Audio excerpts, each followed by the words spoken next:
Welcome to session 14 of the Science Revision Plan. Today we're doing a physics topic, and that's electricity. First activity you need to do is to draw the 14 circuit symbols, and you need to include what each component actually does. The second thing you need to do is to draw a series circuit containing two bulbs, an ammeter and a voltmeter.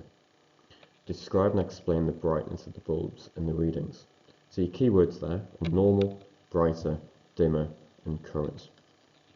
Your third activity is to do the same thing but with a parallel circuit, and you need to describe and explain the brightness of the bulbs and the readings you would get on both the ammeter and the voltmeter. Your keywords are the same: normal, brighter, dimmer and current. And then your fourth activity is to sketch the potential difference current graphs for a fixed resistor, a filament bulb and a diode. You need to explain the shapes. And you've got some keywords to use there, which are ohmic conductor, non-ohmic conductor, resistance and directly proportional.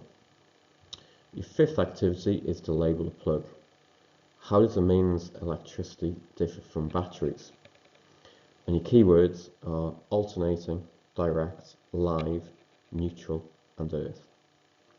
And then the final activity for this session is to compare the resistance in the circuits that you drew in questions 2 and 3.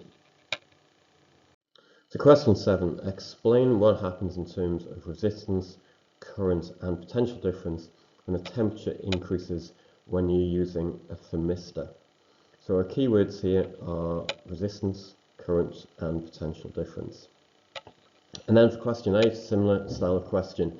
You need to explain what happens in terms of resistance, current and potential difference again when the light decreases when you're using an LDR, a light dependent resistor. Question 9, this is getting you to think about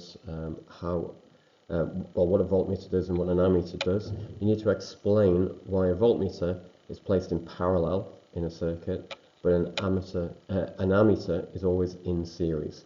And your keywords here are charge flow and resistance. And then finally, and this is a question that's come up quite regularly recently on exams, explain the role of a step-up transformer in the national grid.